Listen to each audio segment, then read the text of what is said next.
వర్షం ఎవరినైనా పరిగెత్తిస్తుంది. హైదరాబాద్ మాదాపూర్లో ఒకరోజు ఆఫీస్లో శ్రావ్య కిరణ్తో ఈరోజు చాలా పని ఉంది కదా, చాలా లేట్ అయింది కదా అంది. కిరణ్, అవును, రోజు 7 వరకు వెళ్ళేవాళ్ళం, ఈరోజు 11 అయింది. మా హాస్టల్లో ఫుడ్ కూడా ఉండదు, వెళ్ళి బయట ఏదైనా తినాలి అని చెప్పాడు. శ్రావ్య, అలా అయితే మనం బయట తిందాం పదా అంటూ ఇద్దరు బయటికి వెళ్ళారు. మాదాపూర్ అయ్యప్ప సొసైటీ.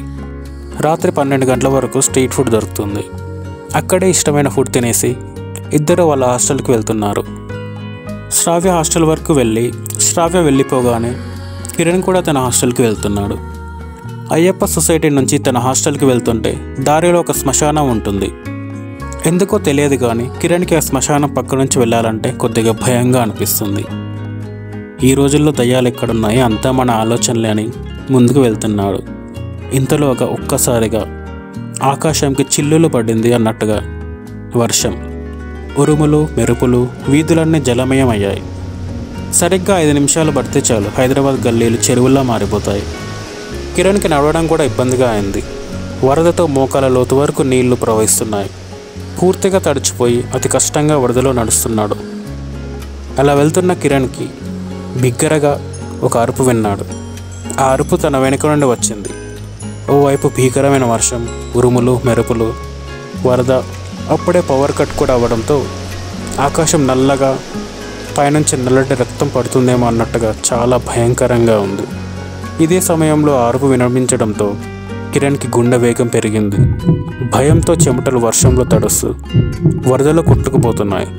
భయపడుతూనే వెనక్కి తిరిగి చూశాడు. మళ్ళీ గట్టిగా అరుపు వినపడింది. ఈసారి తనను పిలిచినట్టు అనిపిస్తుంది. వెనక్కి తిరిగి చూశాడు. అక్కడ చీకటిలో ఒక రూపం నల్లగా జుట్టు విరబూసుకొని నిల్చొని ఉంది. కిరణ్కు భయంతో గుండె ఆగినంత పనైంది. మళ్ళీ కిరణ్ అని గట్టిగా అరిచింది. ఆ రూపం కిరణ్ దగ్గరికి ఒక క్షణంలో వచ్చింది. కిరణ్ ఒక్కసారిగా బిగ్గరగా అరిచాడు. భయంతో పారిపోదాం అనుకున్నా కూడా కుదరడం లేదు. అప్పుడు ఆ నల్లని రూపం గట్టిగా నవ్వుతూ, హే కిరణ్, ఎందుకు అంతలా భయపడుతున్నావు? నేను శ్రావ్యని అని చెప్పింది.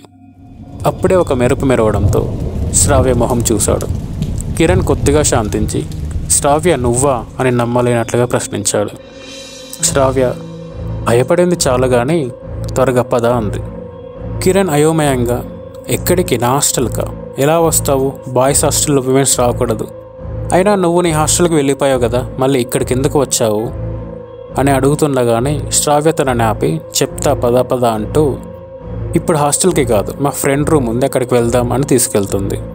దారి మధ్యలో నీ ఫ్రెండ్ ఎవరు? రూమ్లో ఉండటం లేదు కదా, ఎవరు తను? తన పేరేంటి? ఎక్కడ? ఎప్పుడు అని అడుగుతుండగా అవన్నీ చెప్తాలే అంటూ త్వరగా రూమ్ వైపు నడవసాగారు. కిరణ్ అడిగే ప్రశ్నలకి శ్రావ్య సమాధానం దాటవేస్తూ అలా కొంత దూరం వెళ్ళగా రూమ్ వచ్చింది. వరద కొద్దిగా తగ్గిన వర్షం మాత్రం పడుతుండడంతో పరిగెత్తుకుంటూ వెళ్ళారు. రూమ్కు వెళ్ళి ఫ్రెష్ అప్ అయిపోయిన తర్వాత కిరణ్ హాల్లోకి వచ్చి సోఫాలో కూర్చొని తీరిగ్గా ఫోన్ చూస్తూ కూర్చున్నాడు. శ్రావ్య మాత్రం ఇంకా షవర్ తీసుకుంటుంది.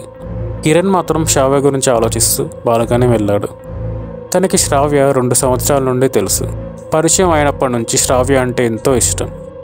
తను కూడా ఫ్రెష్ అప్ అయి వచ్చాక బాల్కనీలో కూర్చొని శ్రావ్యతో చాలా విషయాలు మాట్లాడేలే అనుకున్నాడు.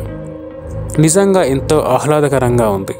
వర్షం, ఉరుపులు, మెరుపులు, చల్లటి గాలులు, ఇవన్నీ కిరణ్కు చాలా బాగా అనిపిస్తుంది. ఈ రాత్రి అంతా ఇలాగే శ్రావ్యతో బాల్కనీలో కూర్చొని ఇలాగే ఉండిపోవాలి అనుకున్నాడు. కానీ శ్రావ్య ఎంతకు షవర్ నుండి రావడం లేదు. బహుశా వర్షంలో వచ్చాం కదా, అందుకే హాట్ షవర్ తీసుకుంటూ ఉంది కావచ్చు అనుకున్నాడు. కిరణ్ అలా బాల్కనీలో కూర్చొని నేచర్ని ఆస్వాదిస్తున్నాడు. అప్పుడే తనకి ఫోన్ కాల్ వస్తుంది. అది చూసి ఆశ్చర్యపోయాడు. తనకు కాల్ చేసింది శ్రావ్య. ఆన్సర్ చేయగానే శ్రావ్య చాలా క్యాజువల్గా, హలో కిరణ్, హాస్టల్ వెళ్ళావా? చాలా పెద్ద వర్షం వచ్చింది కదా, పూర్తిగా తడిచిపోయావు అనుకుంటా మాట్లాడుతుండగా కిరణ్కి ఏమీ అర్థం కావడం లేదు. శ్రావ్య లోపల షవర్ తీసుకుంటుంది కదా, ఇలా ఫోన్ చేసి ఇక్కడ లేనట్టు మాట్లాడుతుంది అనుకుని శ్రావ్యతో ఎక్కడ ఉన్నావని అడిగాడు. శ్రావ్య, ఇంకెక్కడ ఉంటాను, మా హాస్టల్లో ఉన్నా, నువ్వే కదా ఇక్కడ డ్రాప్ చేసి వెళ్ళావని చిన్నగా చెప్పింది. కిరణ్ తల బద్దలైపోతున్నట్లు అనిపించింది. అసలు ఏం జరుగుతుందో అర్థం కావడం లేదు. ఫోన్లో శ్రావ్య అరుస్తుంది, ఏమైంది, ఏం మాట్లాడడం లేదు, పడుకున్నావా అని. కిరణ్ ఒక నిమిషం ఆగు అని చెప్పి రూమ్లోనికి వెళ్ళి చూశాడు. షవర్ ఇంకా ఆన్లో ఉంది. లోపల నుండి శ్రావ్య షవర్ చేస్తూ హమ్ చేస్తుంది. సౌ బరస్ గుజరే రాత్ హుయే, సౌ బరస్ గుజరే దిన్ హుయే.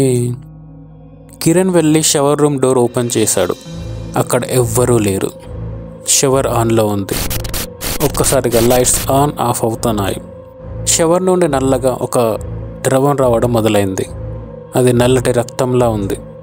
అది షవర్ నుండి వస్తూనే ఉంది. చూస్తుండగానే షవర్ రూమ్ అంతా నిండిపోతుంది. కిరణ్ బయటకు వెళ్ళాలని చూశాడు, కానీ డోర్ ఓపెన్ అవ్వడం లేదు. క్షణాల్లో నల్లటి రక్తంతో నిండిపోయింది. కిరణ్కి మెడభాగం వరకు వచ్చింది. శ్వాస పీల్చుకోవడం కూడా కుదరడం లేదు. ఇంకొద్దిసేపు అయితే తను చనిపోతాడు అనుకున్నాడు. ఇంతలో షవర్ డోర్ ఓపెన్ అయింది. కిరణ్ బయటకు తోసేసినట్టుగా బయటపడ్డాడు. ఆ నల్లటి రక్తంతో ఇల్లంతా నిండిపోయింది. కిరణ్ మొత్తంగా నల్లటి రక్తంతో తడిచిపోయి భరించలేని దుర్వాసన కొడుతున్నాడు.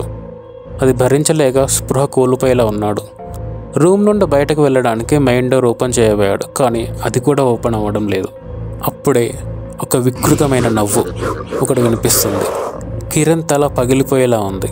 కిరణ్ గట్టిగా ఎవరు నువ్వు, ఏం కావాలి అని అరుస్తున్నాడు. బాల్కనీ వెళ్ళాడు. కొద్దిసేపు క్రితం ఎంతో ఆహ్లాదంగా అనిపించిన నేచర్ ఇప్పుడు భయంకరంగా అనిపిస్తుంది. ఏమీ చేయలేని నిస్సహాయ స్థితికి లోనయ్యాడు. ఇంతలో బాల్కనీ నుండి వేరొక దారి కనిపించింది. అక్కడ నుండి మెట్లున్నాయి. వెంటనే మెట్ల దారి గుండా కిరణ్ క్రిందకి వెళ్తున్నాడు. కానీ ఆశ్చర్యంగా క్రిందకి వెళ్తున్నా కూడా తనకి పైకి ఎక్కుతున్న భావన కలుగుతుంది. అలా వెళ్ళగా మెట్లు పూర్తయిన తర్వాత ఒక చదునైన ప్రదేశంకి వెళ్ళాడు. అది రోడ్లానే ఉంది. కిరణ్ ఆ ఇంటి నుంచి బయట వచ్చాను అనుకున్నాడు. సంతోషించే లోపే చుట్టూ పరిసరాలు వింతగా తోచాయి. అది రోడ్ కాదు, ఒక సమాధి. ఆ సమాధి పైన తను ఉన్నాడని అర్థమైంది. అంటే తను ఇంతసేపు రూమ్లో ఉన్నది శ్మశానంలోన. ఒక సమాధి లోపల. కిరణ్కు మైండ్ బ్లాస్ట్ అయింది. సమాధి నుండి చూస్తే శ్మశానం బయట ఉన్న తన హాస్టల్ కనిపిస్తుంది. వెంటనే పరిగెత్తుకు వెళ్ళి హాస్టల్లో తన బెడ్పై పడిపోయాడు. అలా వెళ్తూ ఉంటే తన నెవలో ఫాలో చేసినట్టుగా అనిపిస్తుంది. కానీ కిరణ్ ఉన్నపలంగా పరిగెత్తుకుంటూ వెళ్ళి హాస్టల్లో బెడ్పై పడిపోయాక అసలు ఏమైందో, వర్షంలో తనను తీసుకెళ్ళింది ఎవరో అర్థం కావడం లేదు. ఇంతలో తనకి మత్తు ఆవహించినట్టుగా అయింది. నిద్రలోకి వెళ్ళాడు. ఎపిసోడ్ 1 సమాప్తం. అసలు కిరణ్ శ్రావ్య ఎవరు, కిరణ్ను తీసుకెళ్లిన అదృశ్య శక్తి ఎవరు తెలుసుకోవడానికి ఎపిసోడ్ 2 వినండి. అలాగే మరిన్ని కథల కోసం లైక్, షేర్ అండ్ సబ్స్క్రైబ్ చేయండి. Thank you.